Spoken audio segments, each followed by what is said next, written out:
시진핑 중국 국가주석이 내년 경주 에이펙 정상회의를 계기로 우리나라를 방문하는 게 기정사실화되는 분위기인데요. 최근 주중 한국 대사관에서 열린 국감에서는 윤석열 대통령의 방중을 먼저 고려해야 한다는 목소리도 나왔습니다. 베이징 연결합니다. 배삼진 특파원.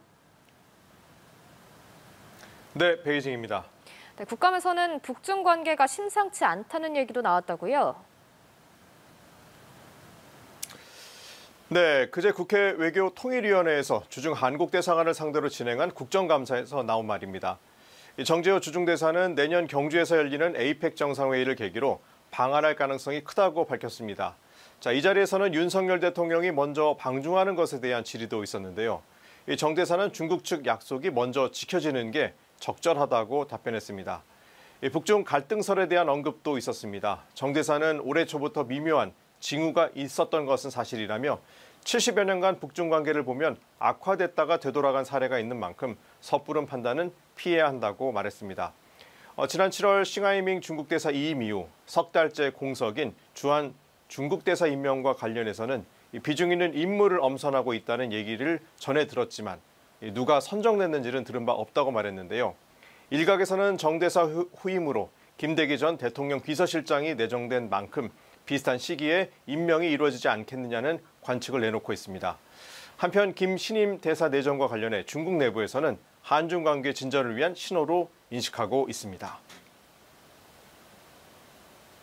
大使是国与国关系发展的桥梁。韩国提名了新任的驻华大使，我们愿意就此同韩方保持沟通，推动中韩关系保持健康稳定发展。 네, 중국의 3분기 경제 성장률이 나왔습니다. 4.6%로 2분기보다 더 낮아지면서 5% 안팎 성장률에 빨간불이 들어온 것 같은데 어떻습니까? 네, 중국 3분기 경제 성장률은 4.6%에 그쳤습니다. 올해 연간 경제 성장률 목표치가 5% 안팎인데 이 상분기까지만 보면 누적 성장률이 4.8%입니다. 이 빨간불까지는 아니더라도 긴장을 풀 수 없는 상황인 건데요. 이렇게 성장률이 하향 추세를 보이는 것은 부동산 침체 영향이 큽니다. 올해 9월까지 부동산 개발액은 전년 동기 대비 10.1% 하락했습니다. 이 부동산 부분이 가계 자산에 미치는 이 부정적 영향으로 앞으로도 이 경제적 부담이 될 것이란 전망이 나오고 있습니다. 중국 가계 자산은 최대 70%가 부동산으로 이루어져 있습니다. 중국 수출 동력 역시 힘을 잃고 있습니다.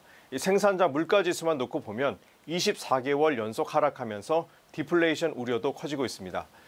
중국은 국경절 전부터 부양 패키지를 잇따라 내놓으며 경제 성장률 달성을 위한 군불대기를 계속하고 있는데요. 지급준비율 인하로 190조 원의 유동성을 공급했고 380조 원 규모의 특별 채권을 발행해서 지방정부에 지원했습니다. 어제는 우량부동산 업체에 340조 원을 추가 대출해주겠다고 발표하기도 했죠. 하지만 시장 반응은 냉담합니다. 추가 조치가 필요하다는 목소리가 계속되면서 일부에서는 이 3조 위안의 재정이 투입될 것이란 전망이 남았는데요. 중국 경제 매체 차이시는 조만간 특별국채 발행을 통한 6조 위안, 1,154조 원 규모의 초대형 부양책이 발표될 것이라고 보도했습니다. 이달 말 열릴 전인대 상무위원회를 통해 세부 사항이 결정될 것으로 보이는데 실제 이대로라면 2008년 글로벌 금융위기 당시 부양책을 훨씬 뛰어넘는 규모입니다. 중국이 5개월 만에 또 대만 포위 훈련을 벌였습니다. 라이칭더 총통의 대만 국경일인 쌍십절 연설을 문제 삼은 건데요. 중국은 대만이 도발할 때마다 훈련을 하기로 했죠. 네, 5개월 만에 대만 포위 훈련에 나선 중국은 추가 훈련을 예고했습니다. 이번에도 대만 독립 세력을 겨냥했다는 입장인데요. 독립도모는 죽음의 길이라며 무력 포기는 없다고 못 박았습니다. 台独挑衅一次，解放军的行动就会推进一步，直至台湾问题完全解决。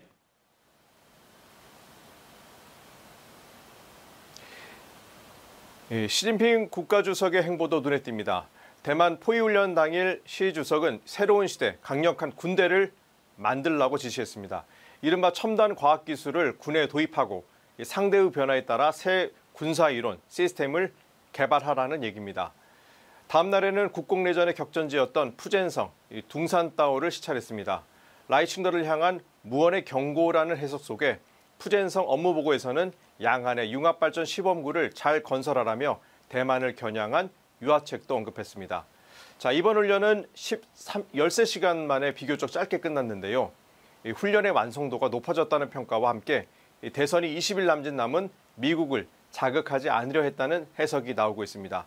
미 국방부는 무책임하고 불균형적이며 불안정을 초래한다고 비판했는데요. 훈련 직후 미국 등 6개국은 남중국해에서 합동훈련에 나섰고 일본 총리는 아시아판 나토 구상 추진 의사를 내비치기도 했습니다. 네, 중국의 우방고 전 전인대 상무위원장의 장례를 국가급으로 예우에 치렀습니다. 또 리커창 전 총리의 사망 1주기를 즈음해서 열리는 마라톤 행사는 연기가 됐는데 그 밖에 중국 소식들 전해주시죠. 네, 우방고 전 전국인민대회 상무위원장의 장례식에 시진핑 주석 등 지도부가 대거 참석해 애도했습니다. 중국 당국은 장례식 당일 테난먼과 인민대회당, 외교부를 비롯해 31개 성시, 자치구 당위원회 등에 조기를 달아 추모했습니다. 우 전 위원장은 장쩌민 전 주석이 이끈 상하이방의 대표 인물로 후진타오 정권에서는 공식 서열 2위인 전인대 상무위원장을 10년간 지냈습니다. 후 전 주석은 우 전 위원장의 장례식에 나타나지 않고 화합만 보내 추모했습니다. 이달 말 중국 곳곳에서 예정됐던 마라톤 대회들이 줄줄이 연기됐습니다. 리커창 전 총리 사망 1주기를 맞아 마라톤 대회를 통한 추모 열기의 확산을 막으려는 조치라는 해석이 나오고 있습니다. 이 대회 조직위원회는 참가 선수들에게 사과하면서 숙박 취소 등으로 발생한 경기 손실을 보상하겠다고 밝혔습니다. 정작 대회 연기 이유에 대해서는 함구하고 있다고 중국 매체들은 전했습니다. 중국 화난성 왕짱 유적지에서 5,000년 전 고대 군주가 묻힌 것으로 추정되는 대형 무덤이 발견됐습니다. 고고학자들은 규모와 부장품으로 볼 때 선사시대 회화 유역에 있던 회의국 왕의 무덤일 가능성이 크다고 추정했는데요. 회의는 원래 동이었지만 치우천왕이 탕록대전에서 황제에게 패한 뒤 일부가 회화 유역으로 남하해 회의로 불린 것으로 전해지고 있습니다. 자, 앞으로 중국이 박물관 형태로 복원해 일반에 공개할지 관심입니다. 지금까지 베이징에서 차이나워치였습니다.